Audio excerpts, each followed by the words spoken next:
Olá! Estamos de volta, a gente nunca sabe o que começa. Estamos de volta aqui com mais um episódio do Sorriso do Bem. E agora a gente trouxe, pela terceira vez, nós estamos entrevistando a Que Maju, saco mas de novo, cada hora um assunto diferente. Que saco a Maju, que não é Maju, é Maria Liboni. Mas estamos aqui com a Maria Liboni, pô, aê! Que foi? Tá tendo um evento. História lá. Tudo bem. Estamos aqui no Sorriso do Bem, continuando nossos episódios pílulas. E a gente vai falar aqui com a Maju, que a gente não falou no programa completo. Aliás, assistam um programa completo que foi recente, tá muito bom. A gente falou lá da jornada 6x1 do dentista, 7x0, 8x1000, né? E a gente vai falar aqui a relação dela com a Turma do Bem e o trabalho que ela fez durante as enchentes do Rio Grande do Sul, que foi em maio desse ano, né? Que foi... Tá meio esquecido, né? A galera meio que esqueceu, porque assim, o mundo gira tão rápido e fica uma coisa em cima da outra, e agora já passou a eleição dos Estados Unidos, e aí já sei lá o que, aí é guerra, e a galera já meio que esqueceu o que aconteceu lá, mas a gente não vai deixar esquecer, conversando aqui, mostrando, trazendo as pessoas que ajudaram aquele momento ali muito complicado da história do Brasil, vamos dizer assim, né? Então, Maju, vou te chamar de Maju. Sim. Como é que foi, assim? Eu sei que você assim, para resumir, você é de Franca, mas você foi pro Rio Grande do Sul trabalhar, ficou muito tempo lá, e você é praticamente gaúcha. Sim, já uma tenho. Gaúcha adotada. Eu brinco que eu já tenho o Pampa Card.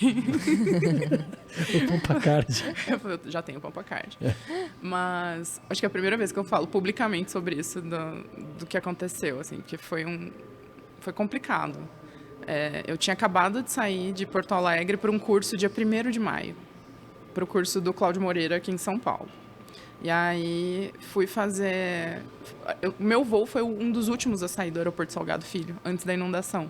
Tava chovendo muito e já se esperava que fosse acontecer alguma coisa em Porto Alegre, de novo, porque em setembro já tinha tido, né, aquela pequena inundação, assim, foi uma coisa... Nossa, nem 1/10 do que aconteceu. E aí, quando eu cheguei em São Paulo... Eu entrei na aula, eu cheguei no curso, começou a aparecer no jornal, assim, começou a dar no Twitter, porque demorou para a notícia chegar na grande imprensa.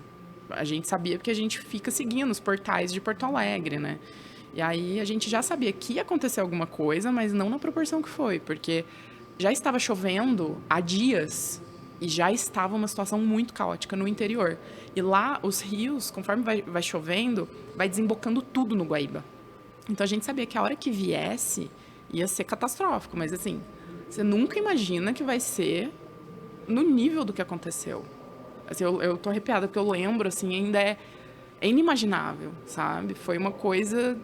Gente, se você já foi em Porto Alegre, você chega na área do aeroporto, é um lugar muito plano, Porto Alegre, assim, aquela área ali. Aquela área estava inteira debaixo d'água, com água maior que a minha altura, eu tenho 1,70 m. Sabe? Então, assim, é surreal pensar nisso. E aí começou a vir as notícias, um amigo meu, que é jornalista, mandou uma mensagem falando assim, você já tem voo de volta? Eu falei, daqui 1 semana. Ele falou, você não vai voltar. Eu falei, como assim? Ele falou, vai demorar pelo menos 15 dias e depois eles vão dar 1 mês e depois vão falar que é 3 meses e você não vai voltar, não vai reabrir o aeroporto tão cedo. Só que a gente não pode soltar essa notícia ainda. Eu falei, putz, e agora? Como é que eu volto? Não tinha como chegar, porque não tinha estrada, porque teve deslizamento de terra por todo o estado. Não tinha como chegar. As entradas de Porto Alegre, que a gente está acostumado a usar, estavam submersas. Não havia maneira de chegar em Porto Alegre. E ainda se esperava que a drenagem lá assim, do Guaíba, que foi feita para justamente casos como esse, funcionasse e não funcionou. Não funcionou nada. Das casas de bombas lá que tinham... Mais de 10 não funcionaram, foi um absurdo o que aconteceu, um recado muito claro da inutilidade, às vezes, né, do governo em cuidar do estado ali, da cidade. Foi uma coisa muito absurda o que aconteceu ali. Aquela coisa, vão juntando pequenas ações de negligência, né, e negligência em cima de negligência gera uma catástrofe. E foi exatamente o que aconteceu ali. E aí, quando eu lembro que minha família falava assim, mas quando que você volta? Eu falava, não tem como. Naquela primeira semana, as 2 primeiras semanas, a gente não tinha noção de como voltar para o Rio Grande do Sul. E eu tava em São Paulo, eu falei, eu não vou ficar em São Paulo, gastando em São Paulo, né? Se eu tenho família em Franca. Eu sou de Franca. Eu falei, vou pra Franca. Peguei um ônibus, fui pra Franca. Quando eu estava no ônibus, que eu comecei a ver as notícias dos meus amigos, falando assim, Maju, acabou tudo, não sabemos o que vai ser. Tipo assim, foi uma coisa aterradora, assim. O pessoal ligando, falando, a gente tá saindo de casa, deixando os bichos, não tem como sair, e aí foi virando aquela coisa. E eu tava dentro do ônibus.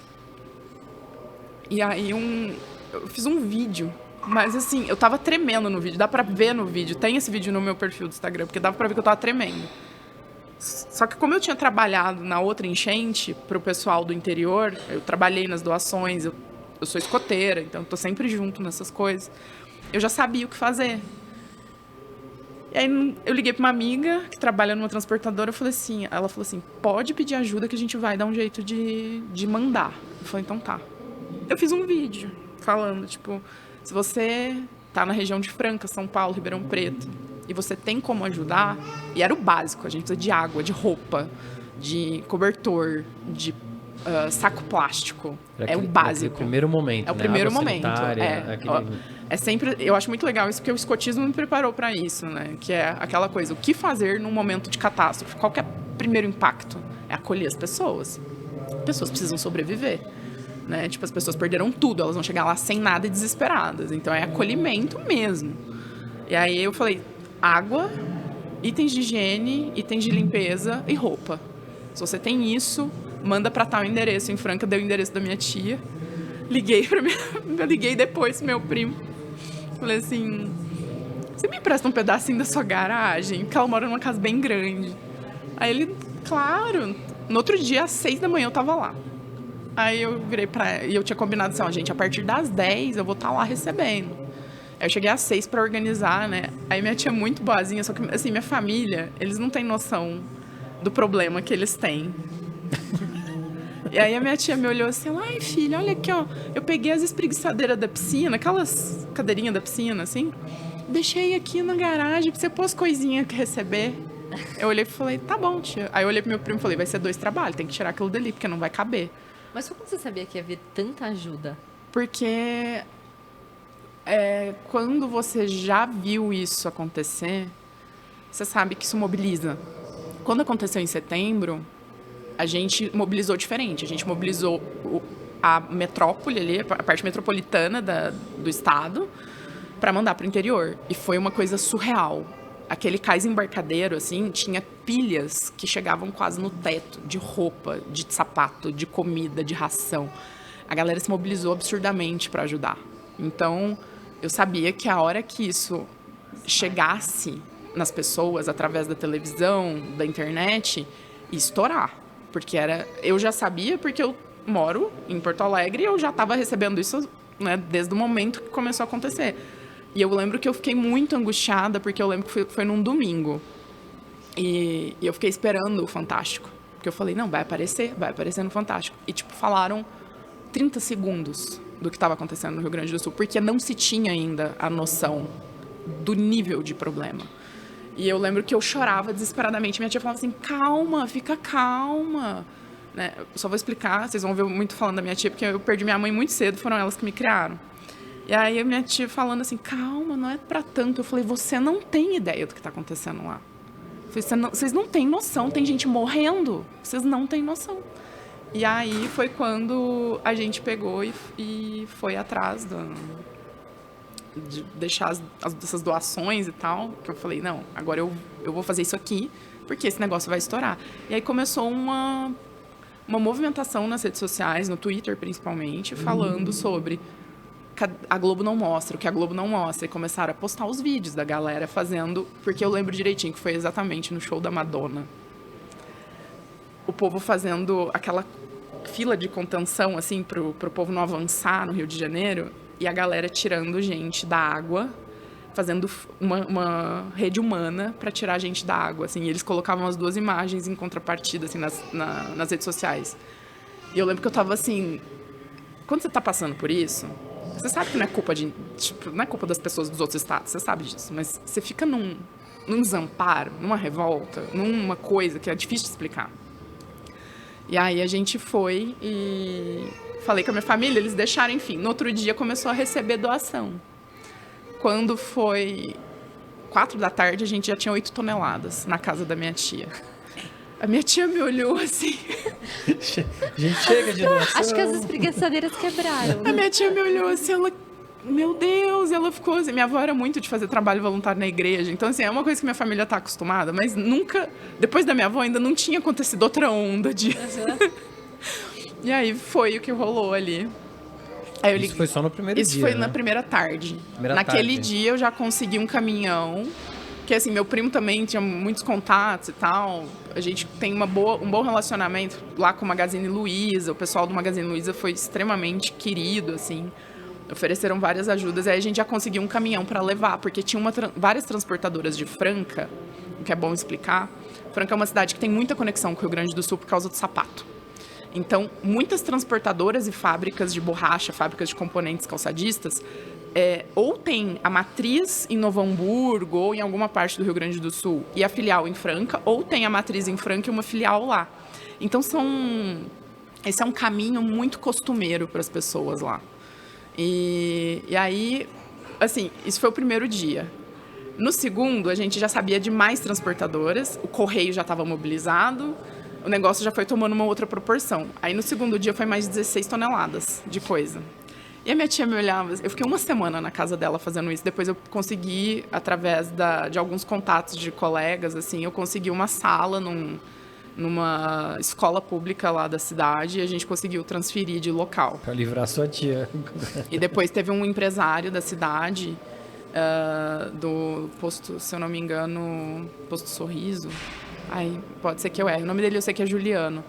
Mas ele foi um querido que conseguiu também um galpão pra gente levar as doações. Porque chegou um ponto que a gente já tava com, tipo, muitas toneladas e não tinha mais. Tem a maravilhosa, uma senhorinha que me ligou. Aí, isso que é legal. Foi acontecendo uma cascata. Foi uma cascata de acontecimentos. Eu fiz o vídeo e eu fui falando, eu sou dentista, eu sou de Franca, né? Eu dei os primeiros dados ali, muito importantes, para as pessoas saberem que era confiável. Que podiam confiar para ajudar, porque teve muito golpe, né? Então, as pessoas podiam confiar. E aí, isso foi levando... eu estudei com ela. Eu fiz balé com ela. Nossa, era da igreja. Era não sei o que, era do escoteiro. Chegou um belo dia, tinha 45 pessoas dentro da casa da minha tia. E eu comecei a ter que fazer crachá para as pessoas, para saber quem era, lista, com nome, CPF, assim, porque começou a ter uma rede de voluntariado. E aí, o grupo escoteiro foi, aí os dentistas de Franca... Eles doaram consultório odontológico, eles doaram água, eles doaram instrumentais. Tipo, eu nunca imaginei, eu falo que foi um negócio que aconteceu, assim, para me lavar minha alma com a odontologia, que a gente fala que a gente é tão separado, uma classe tão desunida. E também com a cidade, porque eu me sentia muito não pertencente mais lá, depois de 10 anos fora. E eu me sentia abraçada, sabe?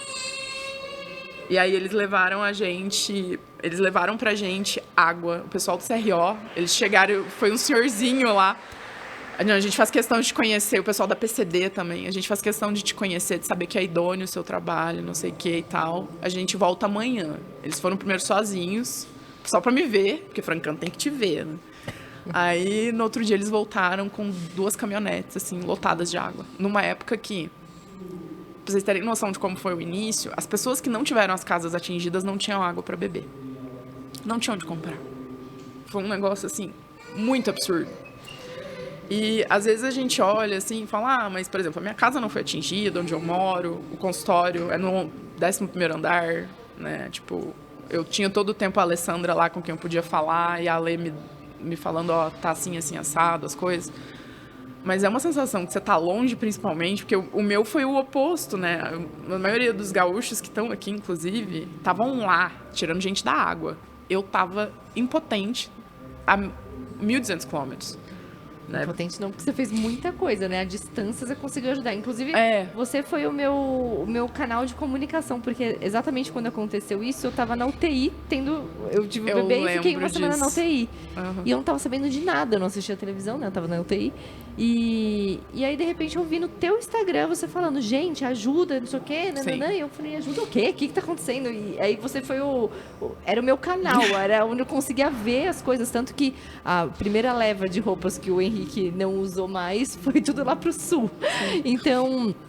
Você foi esse canal, então mesmo à distância, você não foi impotente. Você foi uma potência, na verdade. Sim, não, Você transformou uma, talvez, impotência numa potência. É que assim, se eu ficasse lá sem fazer nada, eu ia enlouquecer. Porque eu não dormia, eu não conseguia dormir. E aí, tipo, chegou um ponto que eu falei pra minha tia, eu falei, ou vocês me deixam fazer alguma coisa, porque eu comecei a ficar doente, né, de trabalhar, porque eu não bastava eu fazer, tipo assim...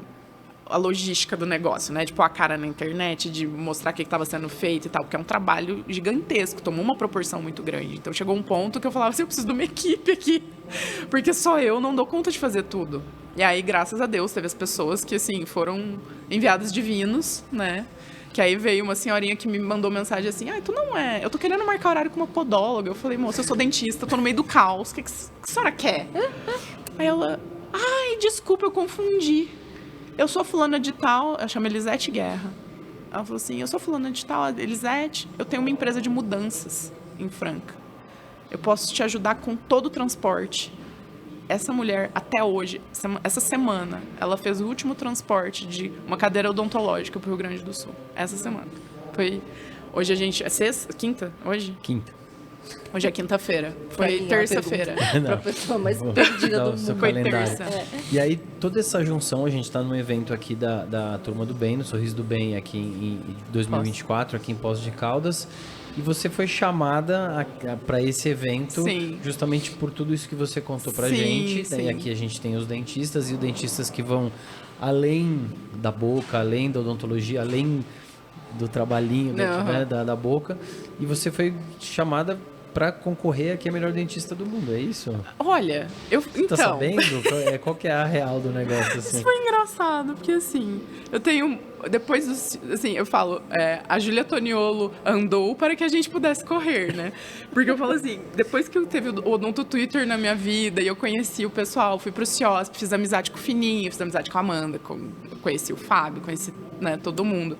Conheci vocês... eu falo que isso me deu uma capilaridade de amigos, né, pelo Brasil muito grande na odonto, que era uma coisa que eu nunca esperei, nunca. E aí, quando eu tava vindo, ontem, eu mandei uma mensagem pra Ju e pra Amanda, que eu falei assim, porque elas começaram a mandar uns negócios de imprensa e não sei o quê. Aí eu mandei pra elas assim, gente, assim... Desculpa se eu sou burra e não entendi. Eu perdi essa informação no meio da correria, porque, assim, até hoje eu ainda tô fazendo o lance de levar a coisa que chega pros dentistas, que ainda tá chegando muita coisa. Eu falei, mas eu tô concorrendo? Ou vocês só me chamaram porque vocês ficaram com pena da gente, que a gente se ferrou muito esse ano, aí vocês falaram, não, você precisa de um refresco, vamos chamar eles pro evento. Elas, não, amiga, você tá concorrendo. Eu falei, meu Deus! Eu não sabia, eu ia sem saber.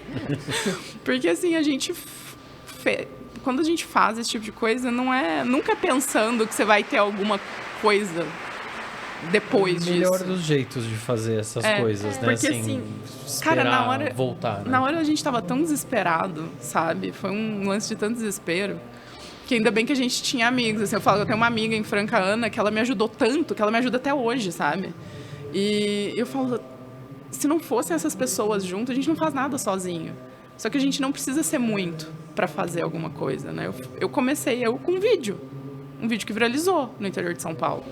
E a proporção que tomou. Tem gente recebendo ajuda disso até hoje. A gente fez um trabalho para recém-nascidos e grávidas, que eles enviaram, não sei, mais de 100 enxovais para crianças no Rio Grande do Sul. Bebês, mães que perderam tudo grávidas, sabe?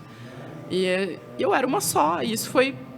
pegando em mais gente, em mais dentistas, em mais pessoas, em mais amigos. E hoje a gente tem uma rede que funcionou por 6 meses, né? Então, assim, você não precisa de muito para começar, mas você vai precisar de gente para continuar, né? Então, acho que isso tem tudo a ver com a Turma do Bem, que é exatamente isso. Eu recebo as crianças da Turma do Bem no consultório com uma coisa que começou em 1995 com um dentista, fazendo um livro. Então, é sobre isso, sabe? A gente ir tramando esse negócio, que nem a Paula falou. É uma trama que você vai costurando e vai virando um negócio muito gigante. A hora que você termina, você tem uma vila, uma cidade, e tinha um país inteiro mandando ajuda. Tinha gente me ligando do Ceará para mandar ajuda de dentista para dentista no Rio Grande do Sul. É engraçado como ficou a odontologia mesmo, você fala, o dentista não é unido, o dentista fica lá dentro do consultório, Sim, né? E para mostrar que isso aí, acho que já é uma coisa meio passada, né? Talvez seja aí onde você está, que o pessoal não é tão unido. É verdade. Né? Mas assim, a gente percebe essas correntes do bem, que a gente acaba chamando, né? De trama, corrente e tudo, ou com a ONG, com a Turma do Bem, ou com várias organizações sociais que a gente encontra por aí. E acho que é isso, né? Puta, essa história é muito legal, viu, Maju? Obrigado por abrir o coração. É legal porque cada vez que a gente conversa com a Maju é um assunto diferente. Mas isso que é o melhor de tudo, né? Ficar repetindo. São as pessoas que são polarizadas e tem muita coisa pra falar. Então, parabéns pelo trabalho que você fez e faz. E por ser minha informante. E é isso, gente. Muito obrigada, Maju. Obrigada, gente. E até o próximo... Mais alguma coisa? Tudo Não, certo? continua. Vamos continuar. Vai pro próximo. Então, vai pro próximo. Muito bom. Emocionante esse episódio aqui. Tchau. Ai, desculpa, eu choro toda vez que eu falo. Tudo bem.